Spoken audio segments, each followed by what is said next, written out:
Thank you. And once again, thank you everyone for attending. It's such a short notice.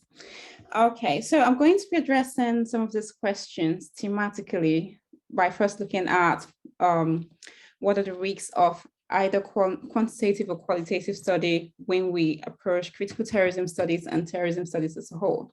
And I'm going to be drawing on some of my research areas to sort of like contextualize the discussion that we're going to have. So having said that, I will start with methodologies generally in critical terrorism studies or generally terrorism research. So it's no doubt that the terrorism studies and the critical terrorism studies have over time produced very high quality work in terms of theoretical works and things like that. However, during the course of my PhD and over the span of some of the works that I've done, especially within the context of reintegration of former terrorist combatants, what I found is a sense that, and again, it's not just me, other scholars to mention but a few like Bat Sherman, John Morrison. I've also written seminal work concerning these issues about methodologies and how that have sort of like hindered terrorism studies as a discipline. So like I said, having said that, when we look at terrorism studies in a nutshell, yes, they've produced some really good works within the field, but there's a key problem, and that problem revolves around methodology, which is, for me, I think it's a very serious one, especially when we are thinking about replication, transferability, and validation of the study that we conduct within the discipline. So I'll draw on some of the work of, for instance, Bat Sherman in 2020. He did a very interesting systematic review. And out of the review, looking at over 2,552 articles, which were published between the period of 2007 and 2016, he found that qualitative study tends to dominate the terrorism studies.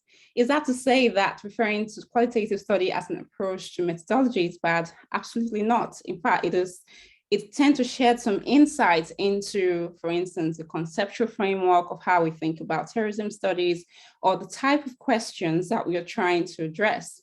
And he also found, which I found interesting in my own study as well, that just only 2 studies, which is about 0.08%, actually use a clinical type of study. So that leads to the question about the type of study we are actually, in terms of methodology, producing within the field of terrorism, and the need to speak to the type of methodologies that we use to address this question. So drawing on that, and also going into my own personal work on the reintegration of repentant terrorist combatants, I was looking at it within the context of Nigeria to try to understand what are some of the barriers to reintegration, because I was so keen to understand how that works within the context of Africa, more specifically Nigeria. So I and my team from a range of universities, that's from Teesside University, Nottingham Trent University as well, embark on a systematic review to look at some of the works that have been done within the field of terrorism and reintegration. And we found that there was most of the studies, and I'm talking about over 95% of the studies, were mostly qualitative in nature. So there was this lack of studies using experimental design. And how then do we then say what works and what doesn't? And how do we convince wherever our audience might be in terms of change, informing policy or improving a change in which reintegration takes place without a sound, coherent methodology that could be replicated across discipline and across space? So based on that, we found that, like I said, in that systematic review, bulk of the study tends to focus on qualitative research. And even the ones that did focus on quantitative research method did little to adopt an experimental design. So it was more to do with descriptive analysis, which doesn't tell us much in terms of whether or not an intervention works and did not work. And it was more to do with, for instance, looking at just the mean, mode, and median of certain statistical studies, which in itself is limited. So that in itself bring us to the risk of focusing on either that type of qualitative method or the simple type of quantitative method. But it is important to clarify that it all depends on the type of research questions that we are trying to address. But having said that, there's still a need for us to think about the type of methods that we use when we're investigating issues to do with terrorism studies, or issues to do with, for instance, reintegration, especially when we want to try to understand what works or what doesn't work. So that's why I'm of the opinion, again, this is just my own view, and have nothing to do with what others think in terms of that when we think about terrorism studies and the ways in which we design our methodologies to answer research questions, it is very much important for us to bear in mind issues of replication. How do we know if an intervention works, or if an intervention that I've been using, for instance, of course, I know country-specific matters. Let's say an intervention that I've been using, for instance, the UK context, could be replicated within the context of Nigeria if there is no standardized sets of procedure or methods that we use in addressing this type of issues as well. And again, that then ties on to the issues of the choice of methods that we use. And by choice of method, again, I'm not trying to discountenance what the qualitative research or the insight that may emerge from qualitative research methods. But what I'm trying to say is that our choice of methods could also inform the way we think about how we approach terrorism studies in a nutshell. So for instance, if we are looking at themes such as, let's say, questions of experiences and how, for instance, victims' experiences of reintegration or of trauma as a result of conflicts, then of course, the qualitative method might give us that insight by using approach such as the interpretative phenomenological approaches. But again, if we are looking at whether or not a government's intervention works for instance, preventing radicalization into terrorism, for instance, improving reintegration of former terrorist combatants, all those type of key questions, which I've found that there are very, very limited research that have actually used, for instance, experiments designed to investigate this very important topic. Then it might be worth us thinking through some of the approach we use to research this type of area by, for instance, adopting an interdisciplinary approach in the ways in which we carry out the study, so as to ensure that it could be replicated and it could be sort of transferable to other contexts when it comes to the field of terrorism. So having looked at that, there's also the issues of ethical concerns that may emerge when we are thinking about methodologies in terrorism studies. And again, it's not just within the field of terrorism, other fields as well also have issues of ethical dilemma to go through. So for instance, we might want to think about access to participants. We might want to think about informed consent, issues of confidentiality, and a whole range of how we negotiate this access in order to be able to effectively conduct a research that is ethically appropriate. But again, there are guidelines that help inform those ethical areas, which is good. So for instance, we have the British Society of Criminology and even the British Psychological Society that have very good guidelines in terms of how to go about conducting this research in ways that do not harm our participants, whilst also ensuring that all of the ethical norms and values are in place. So again, looking at the ethical concerns that we might consider when choosing methods. Again, when I was doing my PhD, a very good example is having access to the type of participant that we want. So it's quite challenging to get access to, for instance, those that have been convicted of terrorism and are in prison, which would take a very, very challenging approach to get ethical access. So it might be worth us thinking carefully about how that might impact on the methods that we choose. And there's also the issue of, again, if we're looking at evaluating, let's say, different type of terrorism interventions, be it from the perspective of the government, there's also the issues of skills that are available to do that type of research. And again, how you might be able to develop this type of skills and then validate them and the process it takes to get all that through. So that might be another limitations in terms of the ways in which we choose the methods that we use. And there's also the issues of the extent to which we can ensure participant confidentiality, especially when we are thinking about terrorism studies, because there might be issues of when we are duty bound to disclose what a participant have said. So I'll give you an example. So let's say if the participants were to reveal that their intent to harm another person, then obviously that might serve as an instance where we might then want to obviously be legally bound to disclose what the participants have said, so that that type of crime might be prevented. So it's about thinking through all of these aspects of ethical issues carefully to make sure that our research is not just about getting data, but adhering to all of the norms and values of ethics as well. And then there's also the issue of negotiating consent with participants. So how do we ensure that when, especially again, doing research in Nigeria is a very good example. We have had to experience how we negotiate access with participants so that it doesn't just look like the participants are bound to be part of your study just because they're being approached, but to ensure that the consent that the participant give is voluntary, it is not coerced, and it is in line with them being fully aware of the purpose of the study in which you're doing.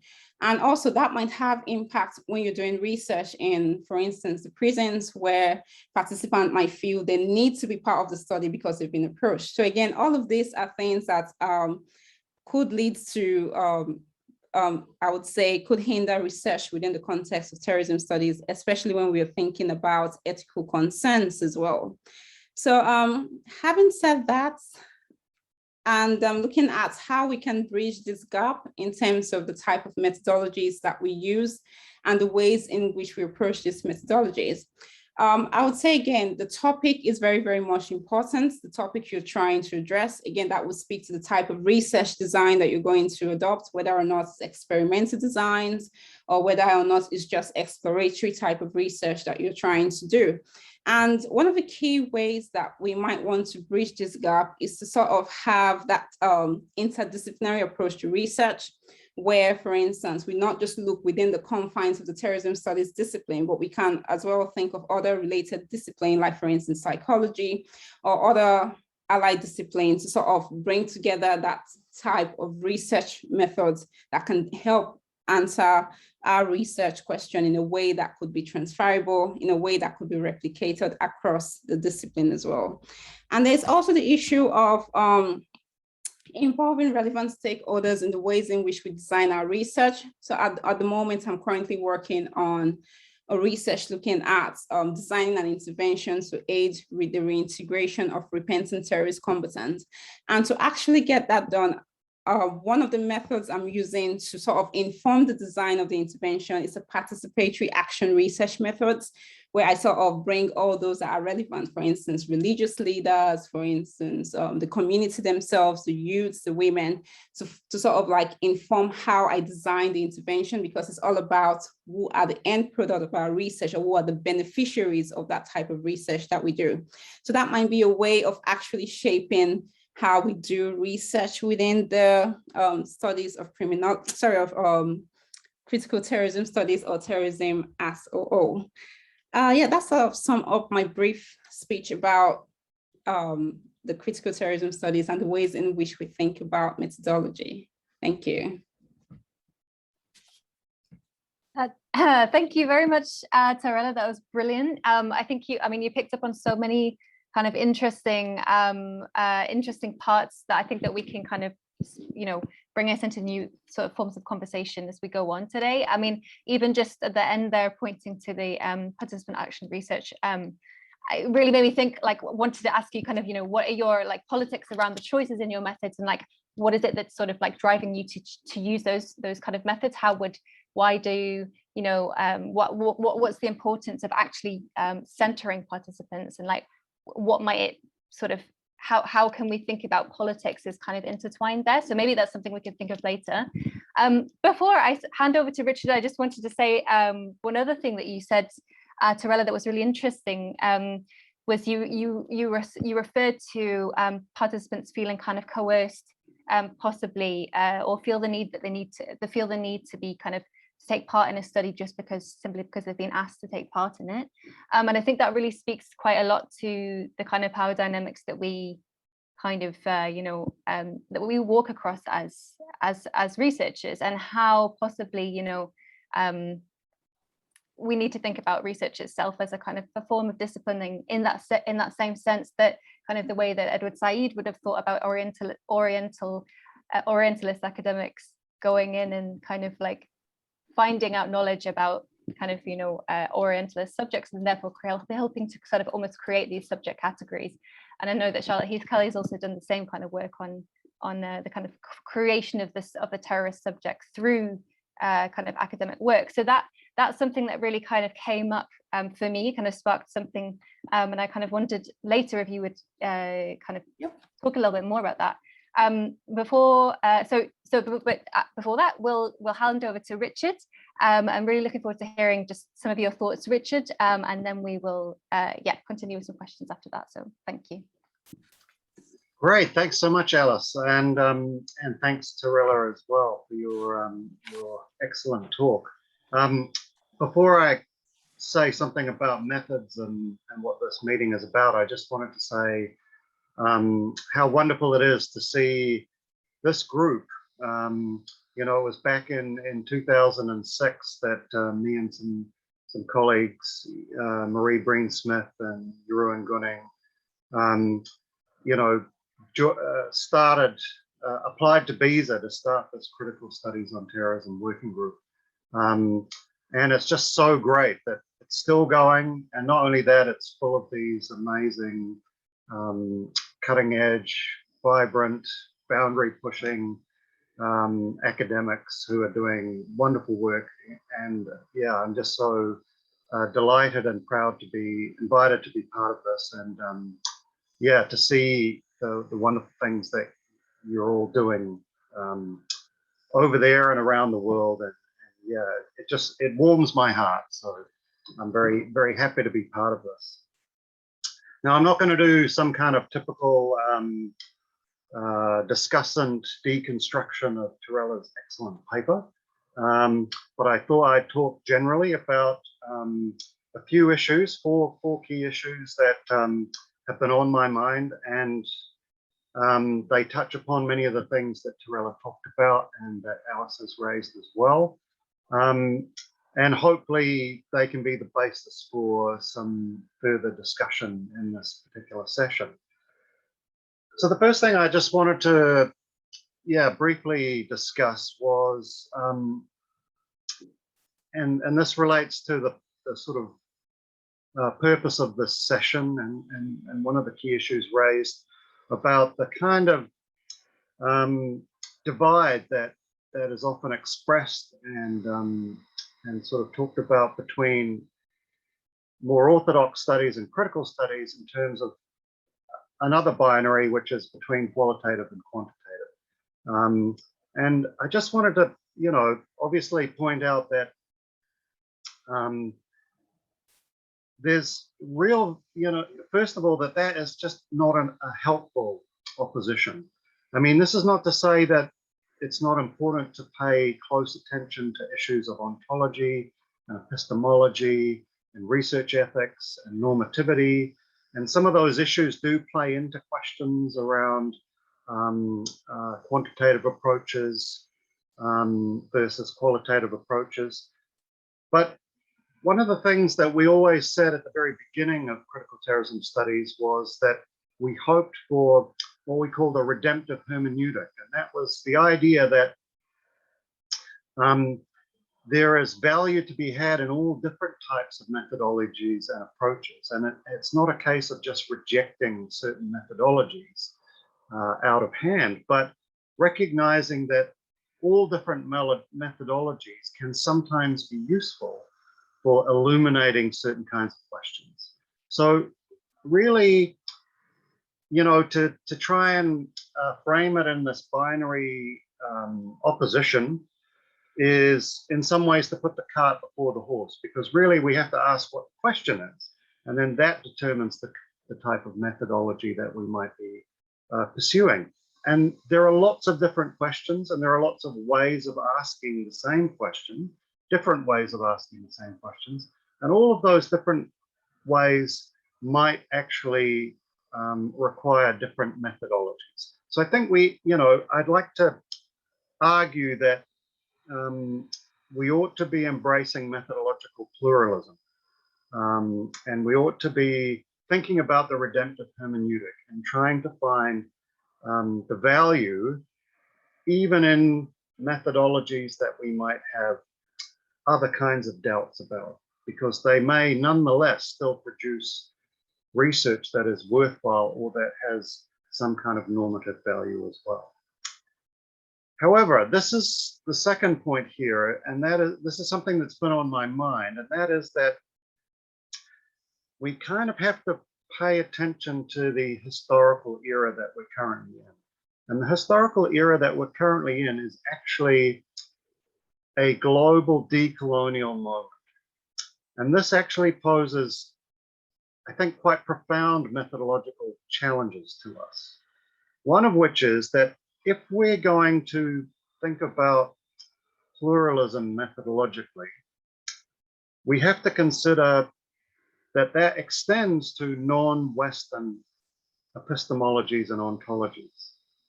Now, this is challenging for us because critical terrorism studies is rooted in the critical tradition, but that tradition itself is a Western epistemology, and it's a Western ontology.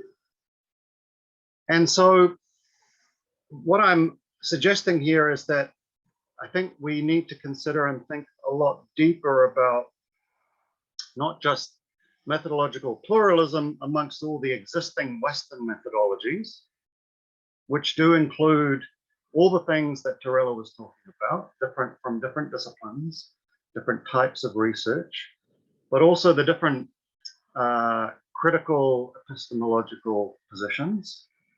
But then we also have to reckon that we have to recognize that even those critical perspectives are still nonetheless, in many ways, rooted in Western colonial, maybe, thinking. So this argues for us to try and think about decolonial methodologies. And I say decolonial rather than post-colonial because I think post-colonialism is deeply rooted in, I don't know, critical Western epistemologies and ontologies, whereas decolonial approaches argue for us to open the black box of epistemology and ontology and think about alternatives. I don't have an answer here. I'm only at the beginning of this journey myself, but I think this is really important, and I think it plays into one of the key questions that was posed to this group or to the session, which is about ethics. And I think that one of certainly my ethical responsibilities as a privileged white man living in a colonial society is to consider that even when I argue for critical terrorism studies, that is still necessarily a Western kind of perspective. So there's a profound challenge going on here, I think, for us to go not just to post-colonialism, but to decolonialism, and to think about how that might impact upon our thinking and practices of methodologies. This leads me to my third point, which is, I think we need to, in thinking about methodology, we really need to think about ontology. And here I'm thinking about the need for embracing more relational ontology.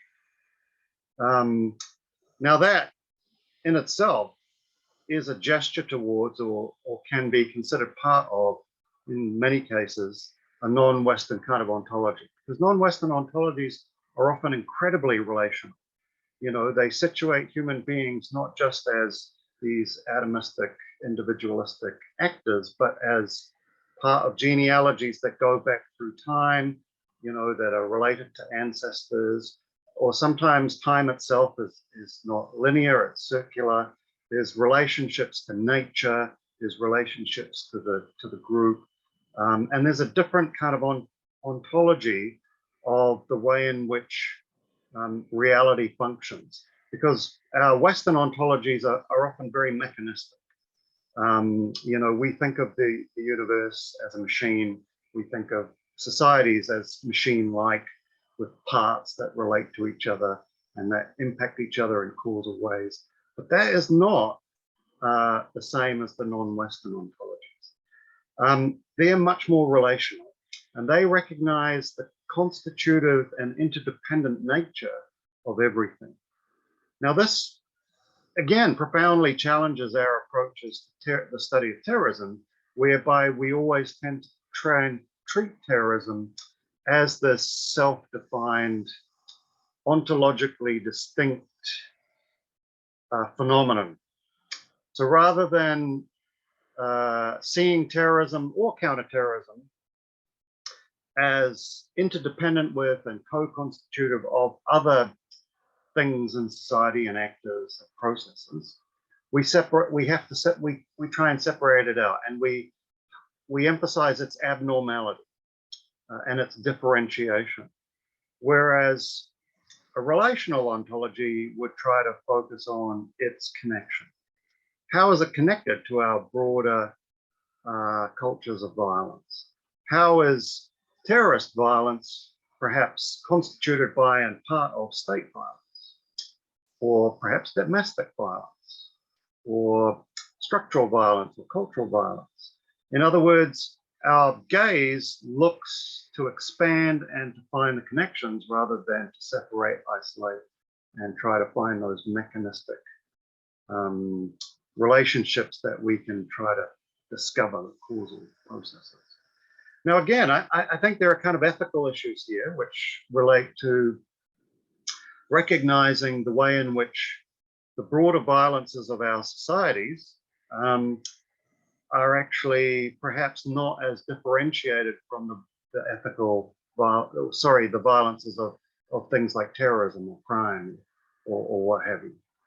And that perhaps there isn't that much of a difference. It also forces us to think ethically about the different hierarchies of lives that are worth securing. So, you know, the way in which we differentiate terrorism, and this is a big issue in New Zealand at the moment following the terrorist attack that we had in Auckland last Friday.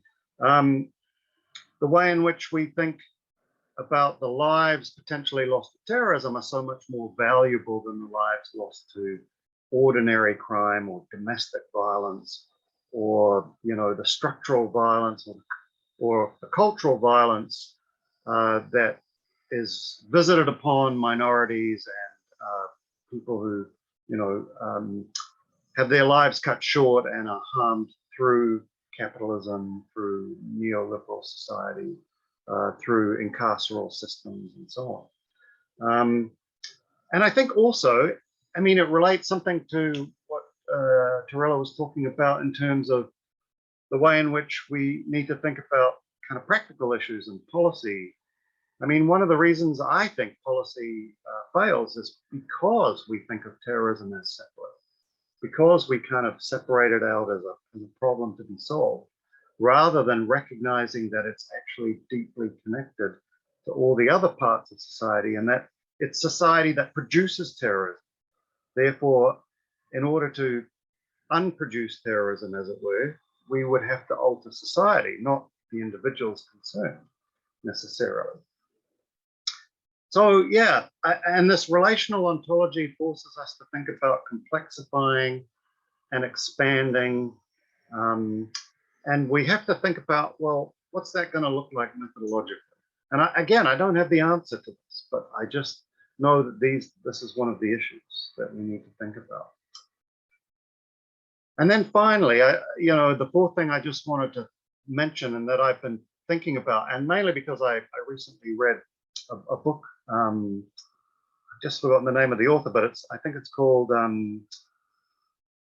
Material Bodies, Material Minds, something like that. But anyway, it's about the material turn. And I think we all need to embrace this because, again, this is about recognizing that humans and human behavior is not separate from the material world, but is co-constituted by the material world. So, you know, we know, for example, that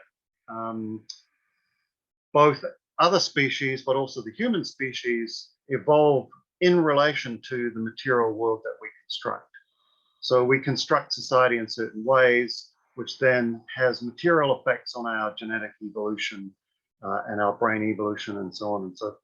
And there's all kinds of research that's coming out about how, for example, the use of things like mobile phones is affecting in a very material way the structure of our brains, right?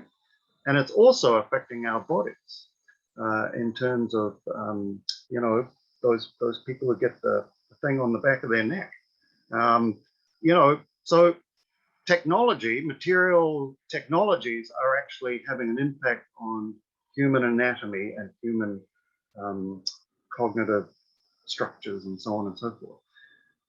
I don't know how that relates, but it somehow it does. We have to think about the way in which counterterrorism, for example, and all the technologies of counterterrorism and the practices of counterterrorism, but also beyond that, you know, violence and so on, how these material structures play into the things that we're trying to understand. And again, I don't know, I'm not an expert in this. I don't know what the answer is, but we have to think about our methodologies and how they can be expanded and pluralized and developed so that we can study not just these kind of ideational aspects or non-material aspects, but the way in which material culture is interacting with the phenomenon that we're interested in. So yeah, I don't know, a lot of thoughts there, and they may not make a lot of sense, but I throw them out there, and hopefully they're the basis for some further discussions that we can have going forward. Thanks. That was brilliant. Thank you so much, Richard. You really gave us so many rich things to think about, and in many different directions as well. And I think I think that we can really take what both you and Tarela have said and kind of run with it and kind of create help it to sort of guide us in the next part of the conversation. And I just wanted to pick up on a couple of things just that you said that kind of stood out. I mean, it all stood out, but I was thinking, you know, you sort of saying one thing that came to mind. You said, you know, the way that terrorism is treated as a sort of separate thing.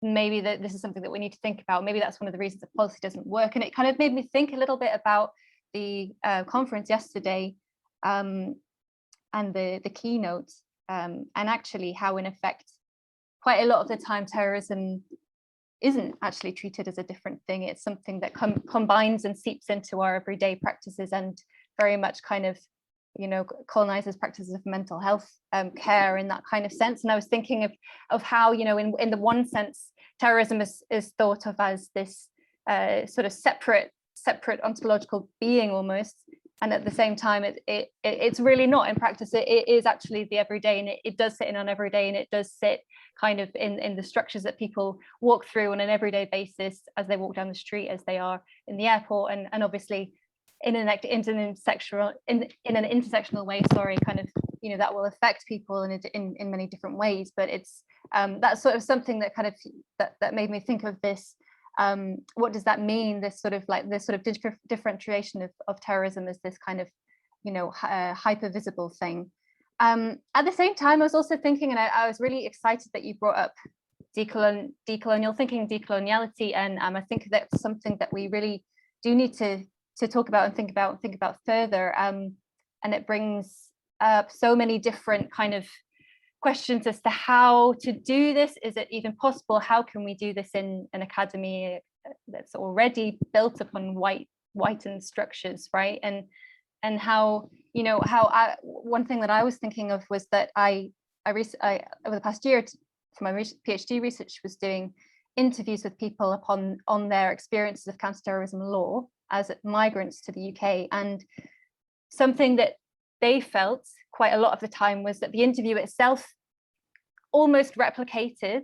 I mean, I don't think that I was trying to do this, but some of the things that they said suggested that the interview was replicating state structures in a way. So they would feel very nervous. That some of them didn't want to do the interview because it was around this topic, and they thought, you know, this was something that would really kind of put them in danger in the UK. And so it's sort of thinking about how how can we move towards thinking about decoloniality when some of the very practices we do are replicating the sort of practices of policing, practices of sort of countering terrorism itself, and that's and then there's also the question of positionality and what my voice or your voice as white researchers, what that changes. How can we speak about decoloniality, decolonization? I think it must be in a different way. But I think that what you're saying about relational ontology, that was really, really interesting and really kind of an exciting way to kind of move along with it, I think.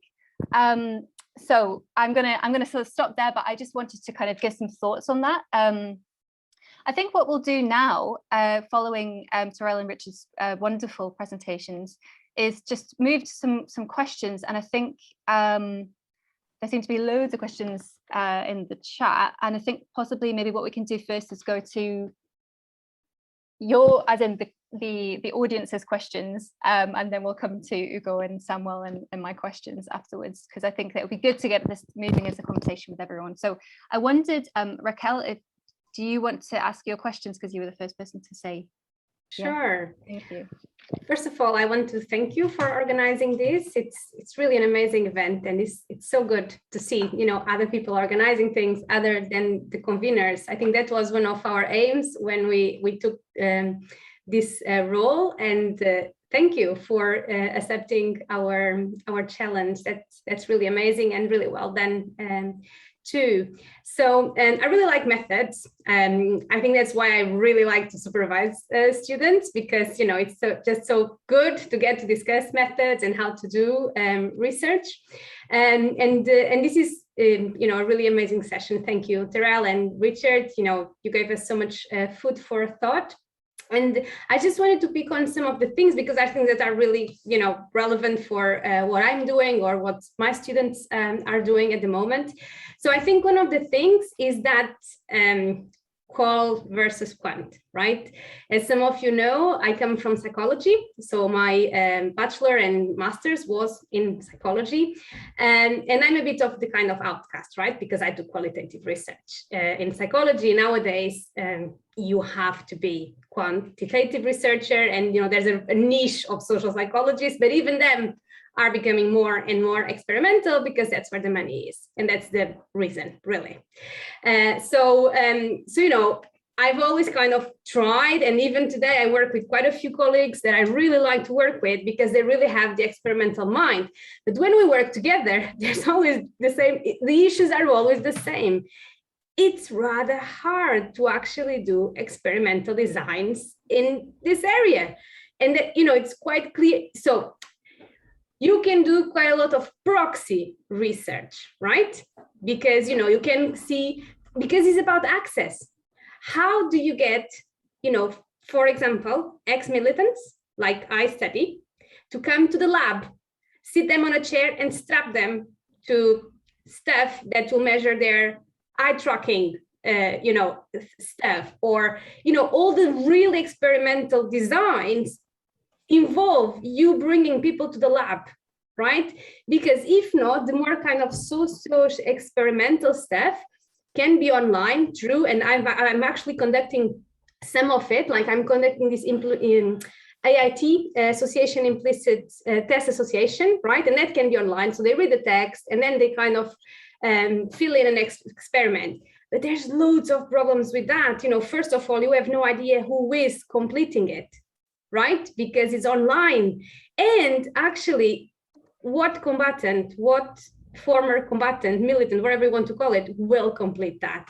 So, so it's amazing, it's great, but actually that number that is so small, there is a reason for that, for the lack of studies and on that kind of studies. But it's interesting, and there's some people doing it. I find it really funny. John Horgan, he always refers to his team as working in the lab, so they're really trying. But I've also seen them presenting and read their papers, and they are all based on proxy variables, not actually former or even militants, because it's But yeah, that's my first rant, sorry. But I think here is just this reflection really that, you've both made obviously of, what kind of method we need to answer the research questions we actually have. And now we can, I talk against myself because I'm doing some of the experimental stuff, but how can we, be better at this? But then my actual questions are on two things that haven't been touched upon. And I've been, due to my students really, I've been confronted with them. And the first is that of online research, right? So it's a big field now. Again, me included. I have two papers, one on critical terrorism studies, my first paper as a PhD student, published in a brilliant journal that, analyzes social media discourses around foreign fighters. And now there's this one on Shamima Begum with a student too. And so there's lots of us kind of using social media, online research of all kinds to study terrorism-related topics. What are the challenges we find there? There are a lot of challenges there. There are a lot of ethical issues. Today I had a student telling me, oh, but it's all open data. Yeah, but there's lots of research saying that actually when people put their privacy settings all open, they have no idea of what they are getting into and what, companies, market research companies are doing with their data. So we as researchers actually have a responsibility. So I was trying to explain to my student, actually, there are ethical issues here, even if their data is public and they chose to make their data public. So this is just one, but, I would like to hear your thoughts on this boom of online research. And the second thing, which is kind of related, but is even worse, is the role of AI. And again, this is just because I have a student that is like an AI expert. She's amazing. And she wants to do research. So initially she wanted to kind of, find out the Portuguese networks, the right wing, through AI. And I was very scared, honestly. I was like, I didn't really know how to put it to her when she first came to me. I really need to go away and think about this. And then I tried to look for critical research on it, and there's very little. So I really think we need to up our game. And I was going to send you an email, Richard, to see if, and then, things happen. But, if people, Richard or anyone here, if you know of research that has been done using critical theory on the role of AI, is mostly in counterterrorism, right? Obviously, right? We want to counter terrorism, or we or they or wherever want to counter terrorism. But, so that was very scary. Now we tone it down and, it's kind of going, but, particularly what's happening in China, the way that they are, crushing dissent through AI, right? And who says China says Afghanistan, right? What they're also using, the online records and all that. So all this, I think, is very scary, but also we have an responsibility as critical researchers to have a voice here and to conduct this kind of research and actually do it, with this responsibility in mind. So I would love to hear people's thoughts on this. Thank you. That's brilliant. Thank you. Thanks so much, Raquel, and thanks for your thoughts as well. Should we take a couple more questions and then we can have Tarela, Richard respond, and then also maybe if other people have thoughts on this, because obviously we're talking about methods, talking about many different methods. Other people in the audience might have things to say about the kind of online research and AI that Raquel has pointed to. So we have, I know in the chat we have also I think Mohammed, is that I think yeah. I don't know if you wanted to also ask your question out loud, or I can. Yeah. Okay. Basically, yes. I just wanted to bring in this counterterrorism kind of methodology. I mean, how far from basically the researchers and their experiences, how far the use of, say, the securitization Copenhagen School could help understanding counterterrorism? Is there any kind of research that has been conducted in this area where you can study terrorism as a form of securitization, basically? Because what I have seen probably from some of the work that has been done, especially on Muslims and the Muslim world, that there is, even though securitization might not really fit in the global South, because many of the regimes are not democratic regimes, and there is no an audience that can be considered as referent object, because the regimes would just take basically they define the threat as an existential threat, and they do the measures, the emergency kind of rules and laws and so on. We have seen this, of course, in the Middle East, North Africa, and so on. And the phenomena has came back again after basically the Arab Spring, you can say. So how far there is some sort of a methodology where you can understand counterterrorism and the global climate post 9/11 through the use of securitization? That's number one. Number two is, my observation has been that when counterterrorism is studied by human rights perspective is totally different than when it's studied by security kind of perspectives. I think it seems there is a sort of polarization, added to what probably Professor Richard has mentioned, the polarization on quantitative, qualitative, probably north and south, and material and relation, and so on. On top of that, I feel the way you approach basically the way you approach and the question you raise really impact the methodology you use, and then the kind of outcomes you will have. And my concern has been as well, when psychology was mentioned, that some of the work that has been probably using psychology for the de-radicalization and radicalization studies, they have used the pre-science crime is to how to intervene before the terrorist attack take place, and the whole probably prevent body in the UK has been depending on something which is not quite scientific when it comes even to psychology and the indicators whether this is a radical person or not, basically. So I would like to hear as well on the issue of critical studies on the pre-crime kind of pre-crime science that was being used quite heavily to adopt a policy for almost now 10 years.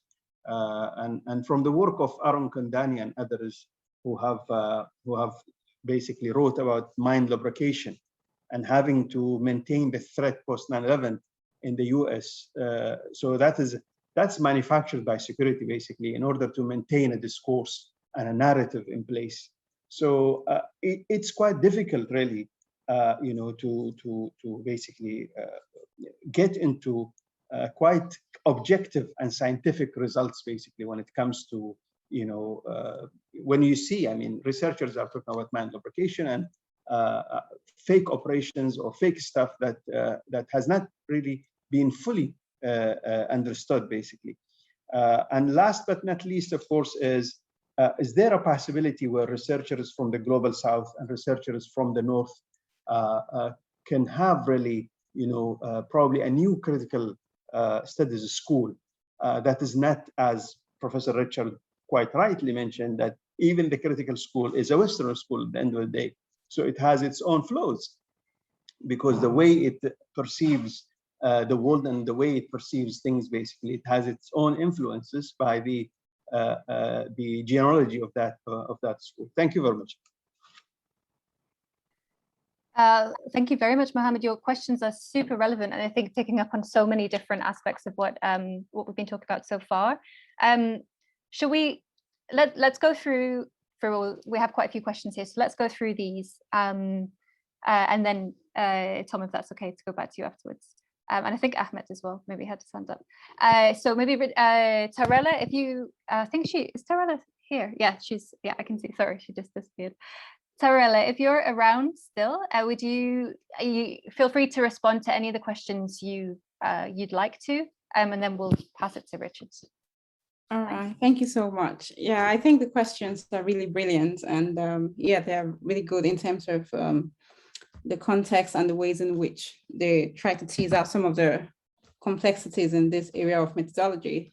So I'll start with Raquel's in relation to the issue of access. And I think that's a very big issue when we think about terrorism studies and the ways in which we think about using research design. And I also, again, looking at my area of research, which is about reintegration. Even though my area focuses on reintegration of repentant terrorist combatants into the society and how the community accepts these categories of person, I still struggle with access. So for instance, struggle with access of those that have suffered trauma as a result of the terrorist activities, and how I negotiate this access as well, because again, it has to go through a robust ethical approval for me to be able to actually go and carry out these research. And at the moment, I'm still, again, because I'm trying to carry out a randomized controlled trial, and I would say that's almost 6 months through the process, and I'm still working through the ethics to actually do that, which is tell you the difficulties in getting access. Well, it all depends on the type of question we want to ask, because one of the motivation that actually drive me into this area of research is because whilst I benefited a lot from some of the theoretical papers I've been reading or others that focus on maybe qualitative or some descriptive studies, I wanted to go beyond that to try to understand the peculiarities and the complexities that actually relates to those particular problems. So for me, I know access was a big one, but I was willing to go the extra mile to make sure I get that as well. And at the moment, the ethical approval has gone to a very, very significant stage in terms of getting approval. And again, when we think about access from another context, especially as it relates to the type of answers that we want for our study, I would say that when we look at issue of access, again, from a community perspective, how do we get access from the community to, for instance, talk about the trauma that they suffered from terrorism and how that could impact on their reintegration of those that have now been de-radicalized and subsequently reintegrated back into the society. So what I did in terms of that access is that because I'm from Nigeria originally, so I was able to use my established network there to sort of get letter and consent from community leaders, from church organization, which is like faith group, because I'm trying to design that type of intervention that is built upon that. And through that way, I was able to get some of those letters, and as part of it, to then get the ethical approval that I was mostly in need before I can proceed with the study. Then in relation to what kind of method we need to use to answer the question, I think I've touched upon that a little bit, and that specifically relates to the type of questions that you're trying to ask. So obviously, if you are looking at questions that are exploratory in nature, then obviously a qualitative approach might help to sort of get some of the peculiarities of that topic. But again, if we're looking at more experimental type, like evaluating whether an intervention works or trying to see whether or not a particular type of intervention is effective, then we might need to go beyond the mere exploratory design to more experimental design that takes on board some of the issues relating to effectiveness. Or again, you then have to think about your epistemology and then your ontology and issues of objectivism as well. Then in terms of Mohammed's question on how securitization can help understand counterterrorism studies, I think that's a bit complex, and I think I will leave Richard to answer that because I'm trying to understand the context in which that relates to methodology. Or would Mohammed like to shed a bit more light in what he means by securitization and how that can help understand counterterrorism? Is it in terms of the methodology, just to clarify? I mean, okay, thank you, Dr. Tarela, if I pronounce your name right. Okay. Well, I mean, securitization, as probably some of the colleagues already know, is a school that by Oli Weaver and Tony Buzan being, I think, established somehow to widen the field of security and to look into, to move from the realist school of security, which is about the state, into the security of the society, basically, to move the term. And of course, to see security, which is a very contested, of course, kind of, a very contested word. I mean, security for whom and security by whom and so on. to see it as something socially constructed by what you call the elite, those who are in power, so that they socially construct a threat as extensive threat, basically, a very the highest level of threat, and they go to their basically to the referent object that they want to protect, and have the agreement, their agreement, basically, to use the extraordinary measures to protect that kind of community. And then, of course, it is connected with what is known as a speech act to define that threat as the highest level of threats, basically. So in case of the war on terrorism, we know that in the US, the number of people who are killed by guns or killed in traffic in numbers are more than the 3,000 who were killed basically in 9/11. But the response to that by the American government was that the threat of terrorism is the highest threat, and it has to use all the resources and all the measures and all the extraordinary measures, and even to influence the whole global to shift basically their priorities into securitization and into things related to security. I hope I can make some justice to securitization by this a very brief Dr. Tarela, and maybe Professor Richard and others may have something to contribute. Yep, thank you for that. Yep, I think I'll allow Richard to speak on this occasion. Yeah, thank you. Great, thanks. Fantastic questions. I should just say, I think that some people have made great suggestions of where to start on securitization theory and the kind of methods and research that has generated. I think there's a very large literature out there that uses securitization theory in some form or another to examine the way in which particularly Muslims and Islamophobia and threats and so on have been constructed over the years of the war on terror. And similarly, I think that there are some good suggestions of the kinds of research that's been done into, risk approaches and pre-crime and all that sort of thing. There's a well-established literature on that, and there are some good suggestions in the chat. I just want to talk briefly to Raquel's excellent questions and challenges. I mean, I really don't know the answer. I'm sure there are other people here who probably have better answers than what I'm going to suggest, and who know a lot more. The first point is that obviously there's no perfect method, and every method poses a whole series of challenges. Some methods probably have more challenges than others. But what this suggests is that, yeah, it may just take time and be a process to figure out the best methods or how to overcome methodological challenges in particular areas. And I think we face particular ones when we talk about information technology and the internet and so on, because it's moving so fast. And also because it's so vast, and the amount of data that's being generated and the speed at which data is being generated and collected and constructed and so on is just happening so quickly.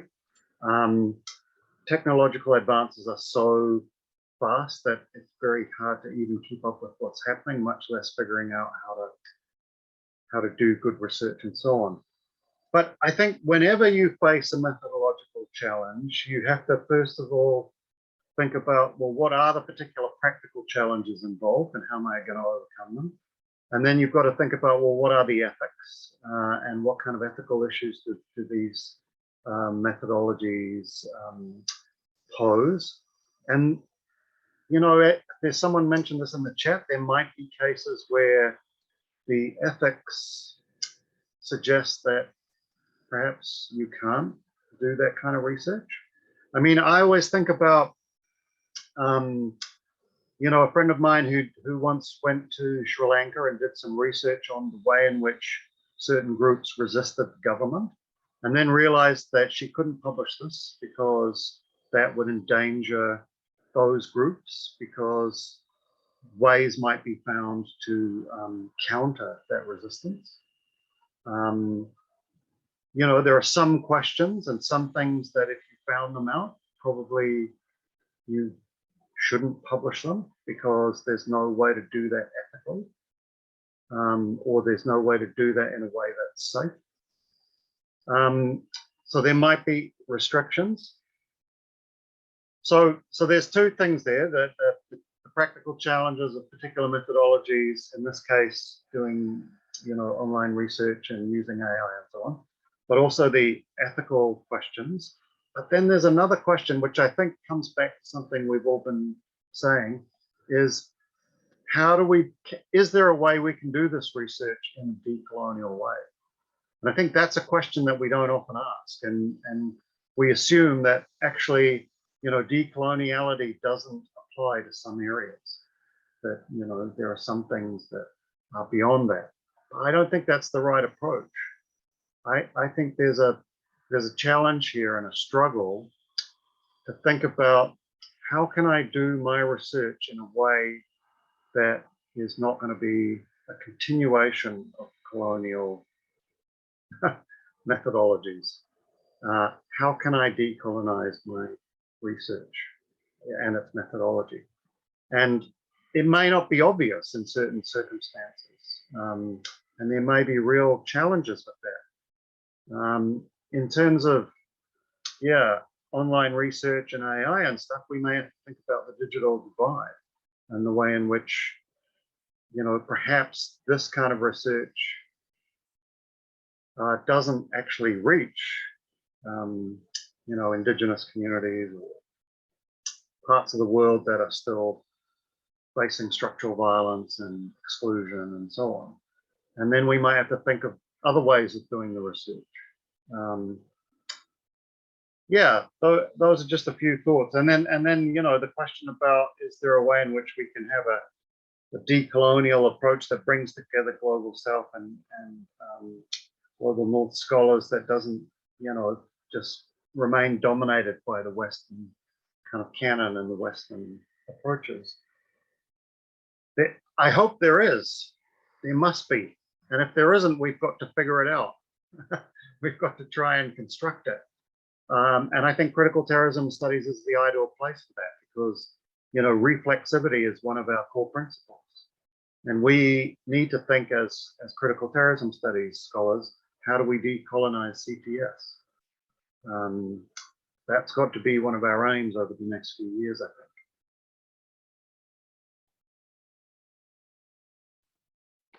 Brilliant. Thanks, Richard, for your thoughts there. Just before we go back to the next round of questions, I just want to say, Mohammed, on your question about securitization school, I also know that a lot of kind of post-colonial feminist approaches to securitization will think it through, you know, process of state formation and kind of like going back to how was Egypt, for instance, created and formed as a state, and what processes helped sort of shape it in that sense, and therefore how can we think about the securitization of certain you know, parts of the community of Egyptian society, for instance. I know that Nicola Pratt's recent book does work to do that, so that could be another interesting approach if you wanted to have a look at it. Okay, so we have a lot of questions. I think I've got the order right. So I think originally we had Ahmed, who had a question. I don't know if you still have one, Ahmed. And then we have, after that, we have got Tom, and then we've got Anna's question in the chat, Shirley's question in the chat, and then Amna. That's just in the order I saw them up here. So let's go to Ahmed first, please. Thank you. Thank you, Alice. And thank you, the other Alice as well, Alice Martini, for the invitation and for everything you're doing with CTS working group. And thank to everyone. I don't have a question more than an engagement, if you allow me, and I will try to stop my soul monologue. So please feel free to just, Ahmed, that's it. One quick respond to Raquel. I really don't know why you panicked. like Deleuze, Antonio Negri, Michael Hart. Since the 80s, they talking about society of control and all this emerging technology. I think you don't have to panic more than like, okay, it's fine, fantastic, we support you, but could you read this one first before you getting into this crazy Steven Spielberg mentality of we controlling people? So just like a trick for supporting your students. For Richard, of course, brilliant. Thank you very much for being Richard Jackson, who inspired us always. Despite you are white privilege living in a secular country, but still we still love you and we don't have a problem with that. For Tarela, I would like to engage with you. You mentioned 3-4 points, but one of the things, and I highlighted in IR as well, is the invisibility of non-English form of knowledge. Like you talk about 2,500 articles. I have no doubts 90% to 95% of these papers are published in English. And you have, it's just you're talking about 10-15% of the world population, and you still have 80% are non-English or non-Western, and they still produce knowledge. You have a problem because you don't speak the language. It's your problem, not that there is no other form of knowledge outside the West, which will lead me to my second point. Richard, you kindly mentioned that this is no more the dichotomy between quantitative and qualitative. This is, as you kindly put it, like this is really like the new dichotomy between colonial and decolonial knowledge. And if I can say something, and I don't know if it's a secret or not, but I am actually drafting a call for a special issue with Critical Terrorism Study about decolonizing CTS, and we trying to finish it and we submit it to the journal as soon as possible. So if I can say, this is not the critical term, this is the D term, DE, like you can count at least 7, 8 D, decolonization, de-centering, de-gendering, de-racing, de-orientalizing, whatever you can call it. This is among, and this is not anti-Western or anti-colonial. And this will take us in our draft about the post-colonial and decolonial. It's a very methodological and epistemological discussion. So what exactly here, it's not about talking about, I'm really sorry, don't take it the wrong way, but it's not about difficulties. It's not about challenging. It's about we need to stop talking and we start to practice this new methodology in our publication.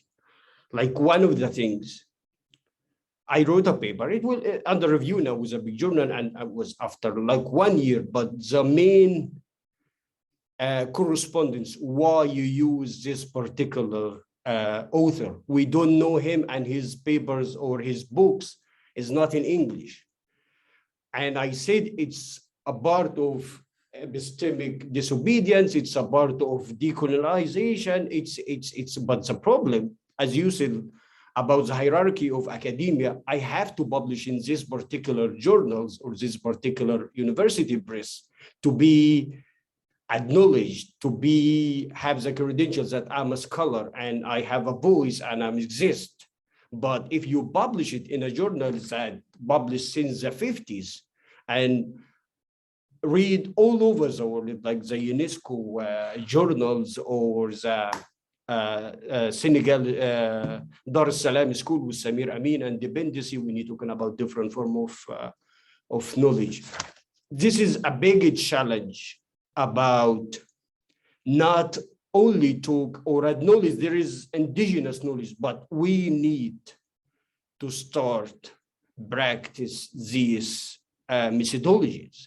And actually it exists, and it's just like one of the things Edward Said mentioned, like the problem, for example, with Middle East, 50, 70 years ago, you can find someone like Hamilton, like Manson, they read Arabic, they read classic Arabic from 9th century. But now I doubt it. It's like 5% of 9% of the people working on Middle East speak Arabic or reading in Arabic, which is not about, the language or the culture appropriation more than you have the appropriation of this region, of this knowledge, of the way people think. It's not only about ethical, or I'm sorry, like I'm working, I try to work with interviews, but not my interviews life were in danger, my own life was in danger. So it's not about even the responsibility of researcher toward other, it's the responsibility to save ourselves, to be able, and Richard knows that since I kindly share my work with him, that it's our own life, not only our interviews. The second thing, or the third thing about decolonializing methodology and what is in indigenous knowledge. It's not about the ontological or the epistemological more than about acknowledging there is other form of modernity, not only alignment or not only the Western modernity, there is other form of modernity, like the whole issue about modern state or Weberian state, why we keep forget this is only 100 years.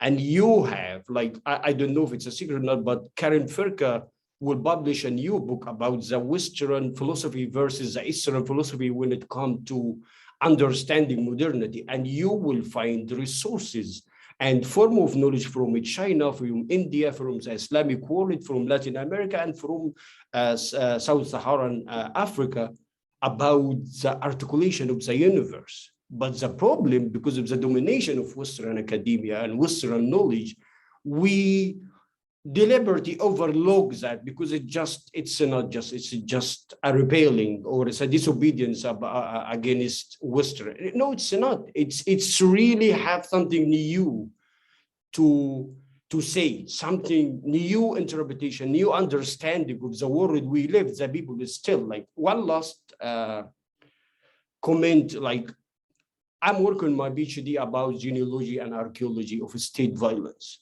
And I'm really sorry, like I really try to apply Foucault. I really can't see he's related to what I'm doing. I'm really sorry. And this is Foucault, this is a critical term. But for example, I have to go back to the archive, and even before the archive, which is a Western institution, go back to the sources. And you will find like a Pandora books about how the history is still present. Like what critical realism calls the presence of the past. It's still there, but since we are talking from a framework of institutional and academic framework, you just can't go beyond these borders.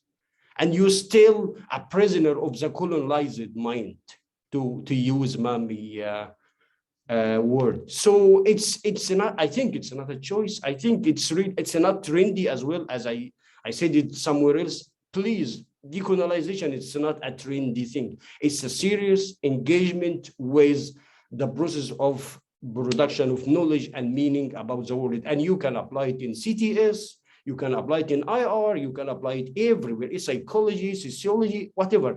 It's about encounter with domination of knowledge and domination of power, knowledge, nexus. And thank you very much. I'm sorry for the talk. No, that's great, Ahmed. Honestly, thank you for bringing this to us. I think we need to have you as a speaker on one of our next panels. So before I go to Tom, I just want to quickly segue to Sam, because Sam is organizing our third panel, which is on sort of like decoloniality, and I think he has a couple of things just to come in on think what you've said, Ahmed. So just to continue the conversation in that way. Forgive me, Tom. Oh, thanks, Alice. I think I may just want to put up one or two points that will cut across the comments by Mohammed on secularization and the issues of global South-North kind of nexus, and then Ahmed's discussion of the knowledge production aspect. Actually, both issues are really relevant for our third panel that will be talking about decoloniality and aspects of knowledge production in CTS. And so I think we really need to register their views for that session and really invite them to be really there. Certainly, I would want to say that the main issue that we might need to consider in methodological discussions is not kind of ontological battle, nor do we need to probably have a kind of hegemonic kind of competition of which knowledge might really need to be superior than others. To me, I always have an argument or view about the superiority of knowledge, or a kind of this aspect of universality of what we call scientific or what is unscientific. So when Ahmed talks about how the Western knowledge is dominating, and therefore we need to probably acknowledge the other forms of knowledge, I would say that the reverse would be even more convenient again. Let's have these kind of alternative forms of knowledge coming up strongly, because it's not probably a mistake of the West to produce their knowledge the way they produce it. It's only a problem when now there is nothing else that can show that this is another side of this thing. So then at least we decolonize when we are not trying to challenge just because we are unhappy, but we challenge because we show that, yes, this is another side, another perspective from which we can look at this, so that we produce more lenses of seeing this kind of knowledge. And this would give us more discussions and more conversion between the North-South kind of nexus that Mohammed was talking about. Perhaps I can just give it a touch on that. And then I would add it to probably to what Tarela was discussing. Yes, if we push ourselves so much into qualitative and quantitative aspects, truly, do we capture what we think needs to be captured? And then we say, yes, we are cool, we are home. And again, all these issues of discussions and methods dealing with human participants is an aspect of believing the answers we are given, whether it is an interview, whether it's whatever. So to what aspect do we want to believe that this that we have been told by the participant is worth being part of our evidence, whether it is qualitative or quantitative? So then we trust on it. And this goes into formalizing what might have been informal, upgrading what might be missing, raising the voices that are silent, challenging the voices that are dominant, and then having a way of equilibrium and showing different and multiple lenses that will give us what is the other thought. Thank you. Sam, thank you. That was really brilliant. And really yours and Ahmed's interventions, I think, are just kind of spiraled our minds in many different ways. And I think they're going to be very useful for us in our conversations. So kind of as we go forward. So I think what we can do is, I mean, I know it's getting late in New Zealand. I don't want to go on too long, but if you're okay, Richard, Sam, everyone else that's in New Zealand, to do the last, just pick up on the last couple of questions, just have one kind of last round of saying something, both you and Tarela, and then we can bring it to a close. So I think, so we've had Ahmed, so we go to Tom, please, first. Cool, thank you. Yeah, thanks. This has been really fascinating, and I'm looking forward to keeping conversing as we move forward, as you say, Alice. Yeah, my thought is kind of related, I think, to this whole conversation about, and maybe kind of bringing it back to the conversation that we started to have at the beginning about kind of quant versus qual, and do we as researchers this is not directed to anyone in particular, but it's just kind of a thought that I've been thinking about. Do we as researchers, or how far do we engage with practices of coloniality when we emphasize quant and kind of take the emotion and the humanity almost away from our research? Is that something we need to think about? How do we kind of engage with the state if we forego quant and just focus on hearing stories, listening to, kind of giving voice to the voiceless? And I'm not sure where that thought might go, but it's just something I've been thinking about and wanted to kind of poke into the conversation.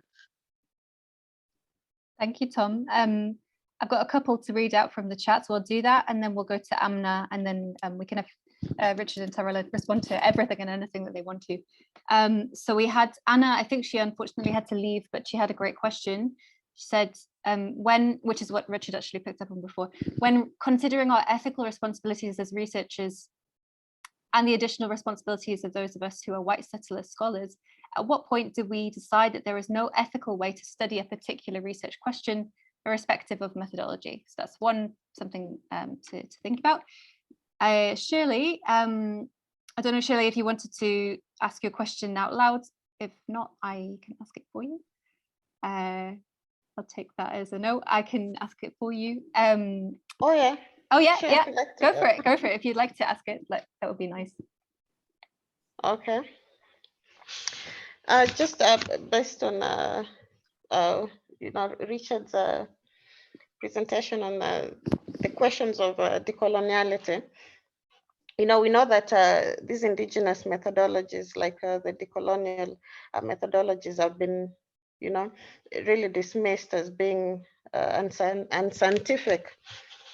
And there've been those discussions of, really what is scientific, what is not.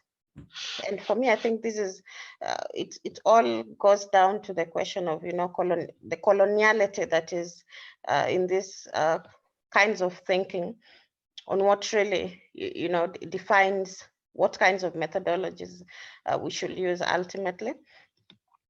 And for me, I'd just like to ask, like in terrorism research, when we write about all these things and we challenge the kind of coloniality that is in terrorism, even in terrorism research and other kinds of research, how do we do this? How do we bring about these conversations, even as we're not really taking a stand and saying that, this is the correct method and this is the incorrect method, because we are acknowledging that, all lenses that are used to view this problem, actually, we're assuming all the lenses are right, given people's positionality and where they're coming from. But how do we challenge the coloniality in this kind of thinking? Because it's something that is really coming up, and it's like now there's a contestation between, the mainstream, knowledge systems and the indigenous knowledge systems. How do we handle this? Brilliant, thank you, Shirley. And then Amna, if you're okay to ask your question, and then we'll go to Tarela and Richard. Thanks. Thank you, Alice, and to all the panelists for such a fantastic conversation. I have two questions, and I'll try to be very brief. So one is an extension of what Tom was asking about doing quant research, and this is coming from a place of ignorance because I don't do quant research. In qualitative research, there's so much focus on protecting your participants, not just their anonymity, but like the impact the interview process could have on them. So when I was doing my fieldwork, that was a driving concern. And even now, there's like, you feel a sense of responsibility towards your participants, that you have to safeguard them. And I think and it may sound a bit idealistic, but within CTS, we do take on this responsibility that we are part of a normative project. So whatever we're doing, whatever work we do, there's this thing that, we have a responsibility towards these people and towards the subject matter. Do you think within quant, it's difficult to maintain that sense of responsibility because you are removed from the subject. Again, I don't do quant research, so this is just out of curiosity that I'm asking. Secondly, this is something Tarela talked about being duty-bound to break confidentiality. When you're working under a system like Prevent, which basically is quite widespread within UK higher education system. So you're not just a researcher, you're also in a way subject of Prevent. So when I was doing my ethics application, I was asked what I would do if one of my participants said that they don't follow Prevent, because then they are not implementing a legal duty. So I had to have quite a few conversations, and I came up with the vaguest wording that I could to say I maybe perhaps find myself under obligation to break confidentiality. But that was a conversation I had to have. And that was the first time I think it hit me that in some way I'm being asked to do Prevent while researching Prevent. So what are the challenges in protecting confidentiality and protecting and safeguarding your participants within systems like Prevent? Thank you. Thanks very much, Amna, for those excellent questions. Really relevant for a lot of us and a lot of the research that we're doing. So Tarela, are you okay for me to go to you first, or?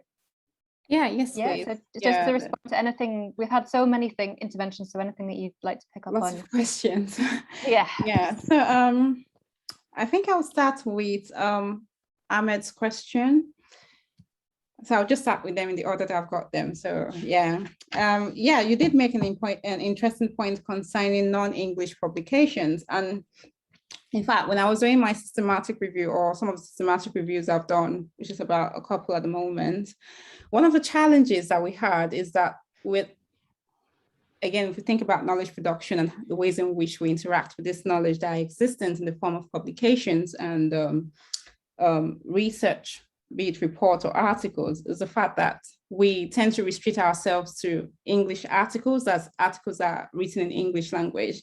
And I do agree with you. And one of the implications of that is that we'll risk missing other studies that might be robust in terms of methodology, but are not necessarily in English language. And that was one of the limitations of some of the systematic review that I identified, where they say only studies in English language were included. But regardless of that, of course, language is also always a barrier, especially when there is no English language interpretation of that type of study. Then we do risk the fact that we might miss robust methodology. But regardless of that, even when we did some initial scoping review, just to see some of the articles that deals with, for instance, reintegrations and the type of methodologies that have been used to research that particular topic, we still found that very, very little. And when I mean little, in fact, I would say within the context of Nigeria, mine will be among one of the first sets that is evaluating a particular reintegration program. That's to tell you how scarce research that have actually adopted especially the experimental design are within the field of reintegration from the context of Nigeria, for example. So yes, English, the non-English publication is a big issue because we don't have interpretations for those ones. And again, funding is an issue because if you don't have the funding to pay for an interpreter to sort of like translate those articles, and it's very, very unlikely that you would want to include them in your systematic review or whatever studies that you're doing. But yes, you're right, it's really an issue in terms of the knowledge that we get of the methods that are being currently used at the moment. Then there's also the question on ethical responsibility, where at what point we draw the line as to whether there is no ethical way to study research irrespective of the methodology. For that particular one, I would say that when you do not have informed consent, of course, we know there is covert and overt research where the researcher might just be embedded in the research platform without the participant actually knowing that there's a research going on, but that's quite a different scenario, and there's an ethical guidelines for that as well. Well, my own way of putting a heart to research in my own way of practice, in line with other ethical guidelines, is that when the consent is not informed, so for instance, when you tell the participant that this is what I'm trying to do, you give them the participant's information sheets in consent form, and yet they are not willing to take part, then at that moment, there is no point going ahead with that type of study, like with that participant, because that would then be that you're breaching the ethical line. So one of the guidelines I would say, or I would suggest, is that when you do not have that informed consent from the participant, either because of mental issues or either because they're not willing to take part in the study, then at that point, you know that there is no point engaging beyond that level with the participant, but then that would then be breaching ethical guidelines as well. Then there's also the question about confidentiality, about bound to break confidentiality and the issue of prevent. I think that's a very big one. And yes, that's a very valid question you raised about whether at some point you thought you were actually enforcing prevent whilst at the same time recession prevent. Confidentiality is a very big one. And especially when you're doing research of sensitive topics like terrorism, extremism, radicalization, de-radicalization. It's something that, of course, participants might tell you things that you might be like, have they crossed the boundary in which I am now meant to disclose what they have said? So I would say in relation to confidentiality, it's, I think at that stage, we as researchers will need to think about what they have said and the potential for it to cause harm. So is what the participants saying likely to cause harm to another person or likely lead to the commission of a crime? If it falls within those thresholds, then my own view on it, again, it's just my suggestion. My own take on that is then that we are duty bound to sort of like report to the appropriate authority. So again, there is, like I said, there is no hard and fast rule about this. It's just about weighing that balance to ensure that we as researchers are safe and the participants or those that might be directly affected, either directly or indirectly, are also safe. So it's just about drawing that balance to make sure that harm is not caused as a result of we doing that research with the participants. Yes, I think I've pretty much addressed the one relating to methodology, and then I'll leave the rest to Richard. Yeah. Great, thanks. Look, so many really great questions and comments there that I couldn't possibly do justice to even a fraction of them. So I just want to throw out a few points which might touch on some of the things. I think Ahmed's comments were brilliant, and I really hope he's there for the decolonial session as well, and maybe invite him to be a speaker. He's got fantastic things to say. Just one of the points I would make is that in thinking about all these questions, I think we do have to have some appreciation of the knowledge power structures within which we work and try to do research. In a way, we have to be pragmatic, and we have to think about resistance. We can't just assume that because it's the right thing, because it's a just thing, because it's, you know, the time, you know, that it's just going to happen. There's going to be resistance. We're in structures, university structures, with already pre-existing structures of legitimacy and processes where only certain kinds of research is recognized. I mean, in a way, this speaks to Tom's question as well. You know, the state tends to recognize prescribed forms of quantitative or empirical research and give legitimacy to that when it decides to use that for advice on its policies and so on. So we've got to recognize these structures, but I think what we have to do is recognize that they're not immutable and that they're not, you know, they're not permanent, and that in fact we're actually at a moment in history, a decolonial moment, when the door is starting to be pushed open, when the structures, if I might mix my metaphors, are starting to crumble. So now is the time to push. And this speaks to Shirley's point, is that I think that, you know, there is a greater willingness now from the kind of intellectual power holders and brokers and guardians to have discussions about, you know, decolonizing, decentering, and so on, and thinking about alternative forms of knowledge. And, you know, I think about my own university, where we're currently discussing our vision for the future and our strategic plan. And right front and center of it is recognizing the bicultural nature of the country that we're in, and indigenous forms of knowledge and indigenous voices, and trying to ensure that we promote indigenous scholars. And so that, you know, even university hierarchies in certain places around the world are starting to accept alternative non-Western perspectives, epistemologies, histories, knowledge, so on, so forth. And yeah, saying we've got to do this seriously now. So there are spaces and places to have these conversations, to be pushing on these issues. I mean, I think for us as scholars, we've got to recognize this historical moment we're in, and be willing to take courage in both hands and push on these issues, but also challenge ourselves. But we also need to be continuously reflexive. And I think being reflexive is got to be one of the key tools that and key practices that we constantly engage in. And this will help us deal with questions about the ethics of the research. And if we combine this reflexivity and this sensitivity to ethics with our decolonial commitment, then yes, there might be times when we recognize that because of our particular positionality, and I speak primarily for myself and for other, particularly white men, there might not be an ethical way for us to do particular kinds of research. But that doesn't mean it shouldn't be done. That might mean we have to become allies of or partners with others who we then help to do that kind of research. In other words, enable other people who are better positioned to do that kind of research.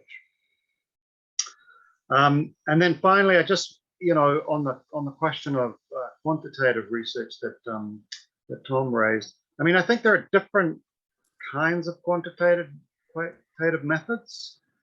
Some might be better than others. Some are definitely quite colonial in their entire sort of approach.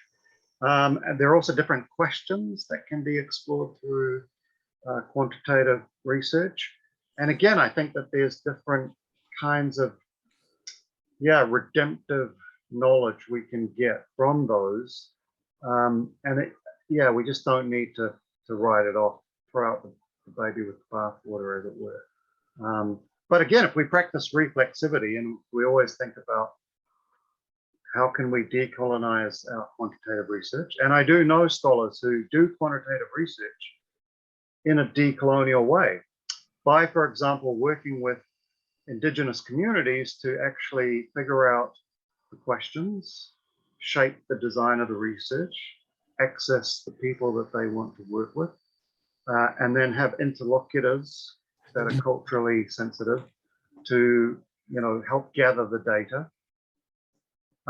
And you can do it all in ways that still allows you to use the quantitative methods, but you've collected the data and you've constructed the data, and then you use the data in sensitive ways that are actually decolonized and respectful of the communities that you're working with.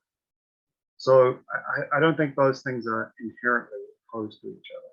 But we all have a responsibility now, I think, particularly after Ahmed's comments, but just given the decolonial moment we're in, to take this really seriously and try and put it into our own practice. But it's been wonderful talking to you all. It's like 1 o'clock in the morning here, and I'm definitely ready for bed now, but I wish you all the best with the rest of your conference and other sessions. Look forward to seeing you again at another methods discussion, perhaps.